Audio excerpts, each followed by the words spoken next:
The House of Commons finally sat today, and Pierre Poilievre and Mark Carney finally came face to face in the House of Commons over question period. And I was thinking about it, and then I decided that I would cover it the way that I used to cover the House of Commons before all of the filibuster and all the chaos of the last few sessions, where I just take the clip and I allow whoever's asking the question and whoever's answering the question to speak unabridged. Sometimes I take out the speaker, but for this one, I'm just going to let it play because it's Mark Carney and it's Pierre Poilievre in their first exchange as official opposition and the Prime Minister inside the House of Commons, obviously.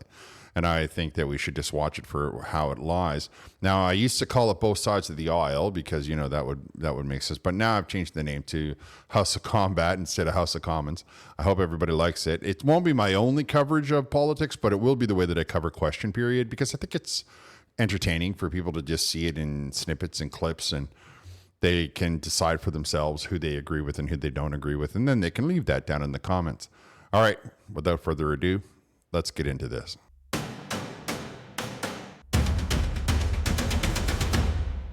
All right, in this episode of House of Combat, we have Pierre Poilievre and Mark Carney. Please enjoy responsibly. The Honourable Leader of the Opposition.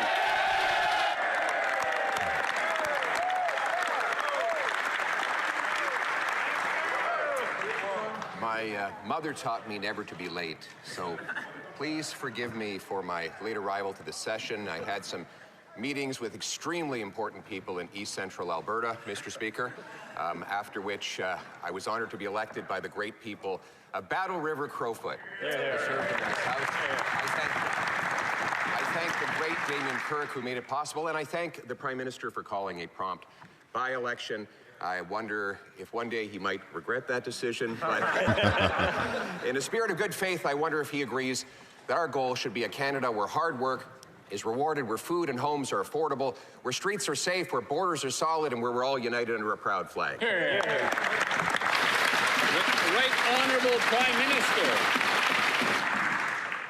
Mr. Speaker, I'm sure I speak for all parliamentarians in welcoming the member for Battle River Crowfoot back to the House of Commons.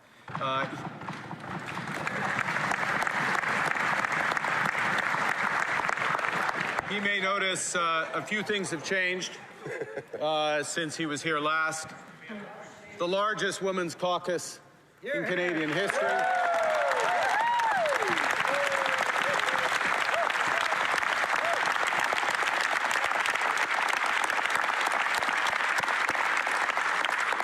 And a spirit of collaboration that was shown in the opening session, including in the passage of the Build Canada Act and the projet de loi du Bloc québécois en ce qui concerne.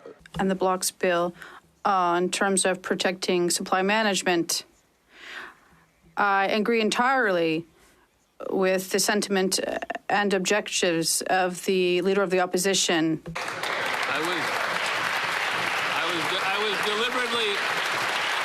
was deliberately flexible on time because it's a special day, but now we're going to respect the 35-second limit. The Honourable Leader of the Opposition.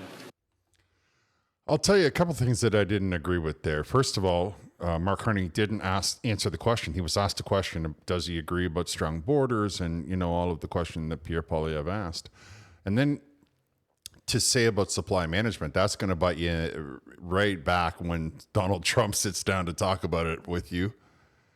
But to say that it's the largest women's caucus, I don't see the relevance. Like, I just don't. What I see there is more identity politics coming out of the far left. And I personally, I'm so tired of identity politics. But let's just, for the sake of argument, let's just address the identity politics for 1 second. The country's the brokest it's ever been. The country has the most homelessness, the highest crime rate. I mean, the list of things that are going wrong in this country at historic levels, right? The most ever in Canadian history. Unemployment rates are higher than they were in the 90s. And as a person who was a youth in the 90s, I can tell you they were pretty high. And he stands up and says, oh, look, we have more women in the House of Commons. But if you're not careful, somebody's going to take that connection and twist it, you know, maybe the wrong way. I just believe that we should set aside all of the foolishness, but of course the Liberal Party and their identity politics, that seems to be the last thing they have in their arsenal is, oh, let's draw lines between each other so you guys can all fight amongst yourselves while we take all of the resources and private jets. Some things never change. Monsieur le Président. Mr. Speaker, I'd like to thank my constituents of Battlefield Crowfoot, who we had a by-election very quickly, and sometimes the Prime Minister may regret his decision, but I think we all agree with the mission of reestablishing a Canada where hard work, an affordable home and homes and food, in safe streets and solid borders, all united under a proud flag. Does the Prime Minister agree with this? The Right Honourable Prime Minister. Monsieur le Président. Mr. Speaker, I agree entirely with the sentiment and objectives that the Leader of the Opposition has just expressed for our great country. Thank you. The Honourable Leader of the Opposition. Mr. Speaker, the Prime Minister mentioned how much had changed, and it's true. I look around this place, and when I left, there was a Liberal Prime Minister who was making excuses about breaking promises, running massive deficits, costs, crime, chaos were all out of control. And whereas today, we have a Liberal Prime Minister breaking promises, making excuses, running massive deficits with costs, crime, and chaos out of control. Mr. Speaker, when will the Prime Minister match the grand promises with the real change Canadians need? The Right. Well, it didn't take long for the niceties to get out of the way, eh? What a burn. I just love how he took Mark Carney's own tactic of, things have changed. And he took that exact same sentiment and said, oh, wait, not that much has changed. Honourable Prime Minister. Look at the faces on the side of the Liberals now, eh? No joy, not that. Mr. Speaker, I understand the Minister, or the Minister, promotion. Come on over. Yeah. I understand the Leader of the Opposition was busy. He missed the largest tax cut for 22 million Canadians. He missed the cut on the GST for new homes. He missed eliminating all federal barriers to trade. He missed, I hope I'll have another opportunity to finish a very long list of what the Leader of Opposition did. The Honourable Leader of the Opposition. I would say only this. Any of you out there watching this, are you feeling the benefits of that 0.05% cut to your taxes? Dans l'esprit. In a nonpartisan spirit, we're simply going to insist that the Prime Minister adhere to his own promises. He promised the strongest growth in the G7 for our economy, and now our economy is declining the fastest in the G7. He also promised that food would cost less. It's more, and food inflation is accelerating. He promised a budget in October, and now we'll see one maybe in November with a double deficit. So, inaudible. Prime Minister.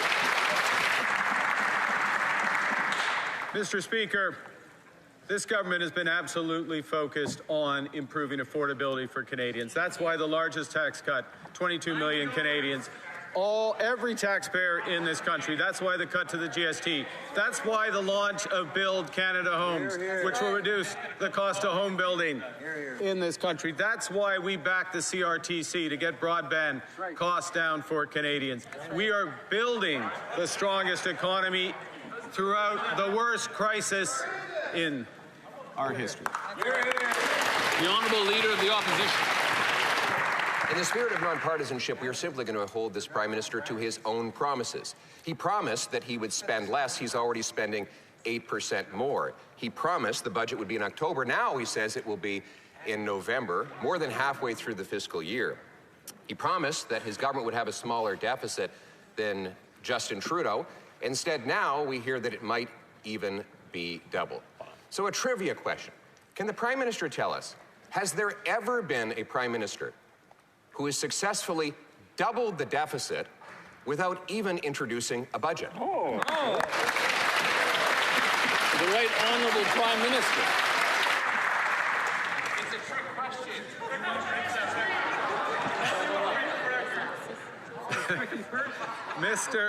Mr. Speaker, this government is undertaking the biggest investment in protecting Canadians in the Canadian military. Doubling our investment in the Canadian military from last year when this member last sat in the House by the end of this decade. This government, there's more. The Honourable.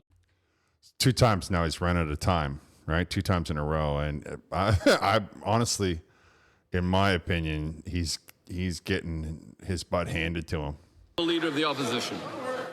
There's a lot more debt is what there is, Mr. Speaker. A lot more debt than we ever imagined would be possible. This is a prime minister who said we'd have the fastest growing economy in the G7. We have the fastest shrinking economy in the G7. He said grocery prices would go down. They're going up faster than ever before. He promised to create jobs. He has the second highest unemployment in the G7. He's really reminding us all of that sign at the bar, free beer tomorrow. But you come back the next day and the beer is still not free and tomorrow never comes. Mr. Speaker, why is it that all of this Prime Minister's promises of yesterday turn into today's disappointments? Right Honourable Prime What Minister. a burn. Mr. Speaker, I think if we are going to build the strongest economy in the G7, and we will, we need to be clear. We need to be clear about the scale of the crisis we are in. We need to be clear about the scale of investment that we need. $60 billion in new projects announced last week. $200 billion in investment announced last week. $100 billion in housing investment announced just yesterday. That's the scale of what we need. So if I understand Mark Carney correctly, his answer to how he's going to solve all of the debt and all of the inflationary problems is to spend $200 million of taxpayers' dollars that he doesn't have, borrow $200 million and then spend it, and borrow $100 million and then spend it, and somewhere in there it's all going to magically work itself out. I'm pretty sure I've heard this story before from Justin Trudeau. Of course, Justin Trudeau was only telling Canadians what Mark Carney was telling him to say. So we can see already, and Mark Carney tried this also in Britain, and it nearly destroyed their economy. So now we can see that this is the 3rd time he's trying the same old thing, where he just cranks in all of this tax-funded money, and all the while his close friends, I guess, get the loans paid back to them. I'm not sure who he's borrowing this money from, but I know for a fact that all he just announced there was more inflationary spending, and he's not addressing the cost of housing, he's not addressing the unemployment, and he's not addressing the cost of food. So here we go again, more of the same old delay, deflection, and no straight answers. It's not a good start for the Liberal Party, in my opinion, but you can let me know what your opinion is down in the comments. I'm going to wrap here. Thank you for listening. I'll talk to you next time.